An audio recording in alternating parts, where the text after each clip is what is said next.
नमस्कार, ये न्यूज़ देख रहे हैं आप। आपके साथ मैं हूं सुधांशु शेखर। आपको बताते जाऊं कि केबीसी 16 का हर एपिसोड बहुत ही शानदार हो रहा है। केबीसी 16 का दौर जैसे जैसे ख़त्म होते जा रहा है, वैसे वैसे एपिसोड और अधिक मज़ेदार होते जा रहा है। मज़ेदार इसलिए हो रहा है क्योंकि हर एपिसोड में सदी के महानायक अमिताभ बच्चन कुछ अलग अलग रोचक कहानियाँ सुना रहे हैं। जी हाँ, जिन्हें सुनने के चाहत हर व्यक्ति रखता है। इस बार भी कुछ ऐसा ही हुआ है। अमिताभ बच्चन ने कुछ ऐसी कहानी लेटेस्ट एपिसोड में सुनाई है जिसे सुनकर किसी को भरोसा नहीं हो रहा है। हर कोई हैरान है और यह सुनकर हर किसी की हंसी भी छूट रही है। जी हाँ, आपको बताते जाऊं कि केबीसी 16 के लेटेस्ट एपिसोड में हॉट सीट पर दार्जिलिंग की रहने वाली ग्रिसिला गिरी पहुंची थी। वो रोल ओवर कंस्टेंटेंट थी। उन्होंने बिग बी अमिताभ बच्चन से ढेर सारी बातें की और गेम खेला।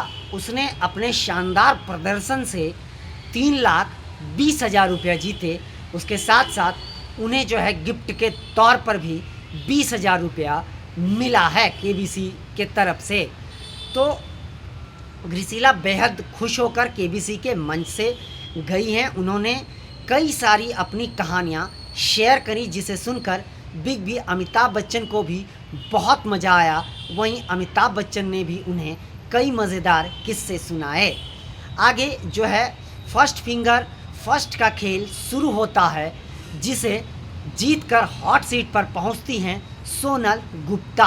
जी हाँ, बेंगलोर की रहने वाली सोनल गुप्ता जैसे ही मंच पर पहुंचती हैं, बिग बी अमिताभ बच्चन जोरदार तालियों के साथ उनका स्वागत करते हैं।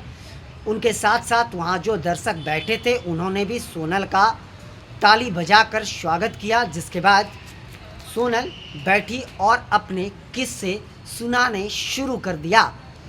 बिग बी अमिताभ बच्चन को क्या है, उनके सामने बस कोई एक छोटी सी कहानी शुरू कर दे, फिर वो खुद शुरू हो जाते हैं। फिर वो कहाँ रुकने वाले थे। सोनल के साथ बातचीत के दौरान जो उन्होंने कहानी सुनाई, वह कहानी शायद आपको भी यकीन नहीं करेंगे। जी हाँ, सदी के महानायक ने बातचीत के दौरान बताया कि उनके घर जलसा में भी चमगादड़ का कई बार हमला हुआ है। जी हाँ, यह सुनकर वहाँ बैठे दर्शक ज़ोर ज़ोर से हंस कर लोटपोट हो गए। यह एपिसोड या क्लिप जो भी दर्शक देख रहे हैं, उन्हें शायद यह भरोसा तो नहीं हो रहा होगा, वो भी उनके किस्से का मज़े ले रहे हैं। लगातार इस क्लिप पर कमेंट्स, अलग अलग कमेंट्स आ रहे हैं। आपको बताते जाऊं कि अमिताभ बच्चन ने बताया सोनल को कि एक बार की बात है, हमारे घर जलसा में जो है एक छोटा सा छेद था।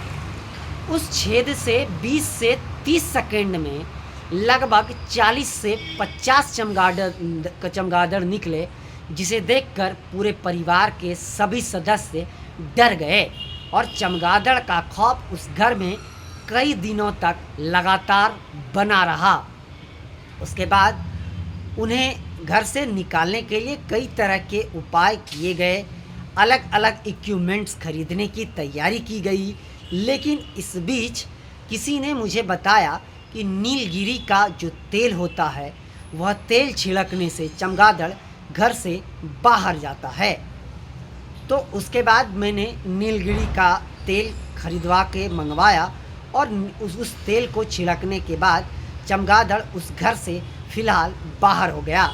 चमगादड़ का खौफ घर में महीनों तक रहा। हर व्यक्ति घर का चमगादड़ के डर से सहमा हुआ रहा। उसके बाद उन्होंने बताया कि आजकल हमारी यह ड्यूटी हो गई है हर दिन। वैसे तो चमगादड़ को भगाने के लिए पहले मैंने सैनिटाइज का उपयोग किया, उसके बाद भी कई तरह के इक्विपमेंट की मंगवा कर उसे भगाने की पूरी कोशिश करी, लेकिन चमगादड़ नहीं भागा। लेकिन अब हमारी घर में अलग ड्यूटी हो गई है।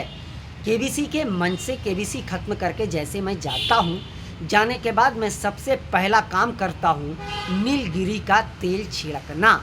उसके बाद बिग बी अमिताभ बच्चन ने हंसते हुए सोनल को कहा कि आपका ही जीवन बेहतर है, क्योंकि आप लड्डू मिठाई खाते हैं और अपने जीवन में मस्त और मगन रहते हैं, लेकिन मेरा क्या, मैं तो यहाँ से जाता हूँ और हमारी नौकरी बन गई है चमगादड़ को भगाने के लिए नीलगिरी का तेल छिड़कना। यह सुनकर वहाँ बैठे दर्शक ज़ोर ज़ोर से हंसने लगे। बिग बी अमिताभ बच्चन भी यह सुनकर काफ़ी ज़ोर से हंसने लगे। सोनल भी उनकी बातें सुनकर कहाँ रुकने वाली थी, वह भी मंच पर ही खिलखिलाकर हंसने लगी। उसके बाद इस बीच खेल का दौर जो है वह जारी रहता है। सोनल भी अपनी कई किस्से बिग बी अमिताभ बच्चन से शेयर करते हैं और बिग बी अमिताभ बच्चन के किस्से और सोनल के किस्से का दर्शक ज़बरदस्त लुत्फ़ उठाते हैं, मज़े लेते हैं। खासकर आपको याद होगा इस बार अमिताभ बच्चन हर एपिसोड में कुछ ऐसी कहानी सुना रहे हैं कि दर्शक उनकी कहानियों का बहुत ही ज़्यादा लुत्फ़ ले रहे हैं, मज़े ले रहे हैं। दर्शक उन्हें सुनना भी पसंद करते हैं। इसीलिए इस बार हर बार की तरह इस बार का केबीसी कुछ अलग है और अलग होने की वजह से इस बार केबीसी बेहद चर्चा में है, सुर्खियों में है। हर एपिसोड को दर्शक बहुत ज़्यादा प्यार दे रहे हैं, पसंद कर रहे हैं, क्योंकि मेकर्स और बिग बी अमिताभ बच्चन इस बार केबीसी करने में किसी तरह का कोई कसर नहीं छोड़ रहे हैं। इससे पहले भी मैंने आपको बताया था कि अमिताभ बच्चन एक एपिसोड का कितने पैसे लेते हैं और जो पैसे वो लेते हैं उसके बाद वो ये नहीं सोचते हैं कि उन्हें क्या करना है क्या नहीं, वह हर कुछ करने को मंच पर तैयार रहते हैं जो जायज़ हो। आपको बताते जाऊँ कि इस बार केबीसी में बहुत कुछ नया हो रहा है। जूनियर प्रतियोगी को इस बार पहली बार केबीसी 16 में मौका दिया गया है, तो हर बार हर एपिसोड में कुछ नया हो रहा है। इसलिए केबीसी इस बार दर्शक केबीसी को बहुत ज़्यादा पसंद कर रहे हैं। तो आप भी इस एपिसोड को देखना ना भूलें। यह एपिसोड अभी आया नहीं है, जल्द ही यह एपिसोड रिलीज होगा। इससे पहले के जितने भी एपिसोड रहे हैं वह बेहद शानदार और लाजवाब रहा है। आगे का भी एपिसोड शानदार और लाजवाब होने की भी उम्मीद है। फ़िलहाल के लिए बस इतना ही। मुझे दीजिए इजाज़त। आप हमारे चैनल को लाइक, शेयर और सब्सक्राइब अवश्य कीजिए और आप अपना बहुत ज़्यादा ख्याल रखिए। तब तक के लिए मुझे दीजिए इजाज़त। हम अन्य खबरों के साथ भी आपके साथ रूबरू होते रहेंगे। शुक्रिया।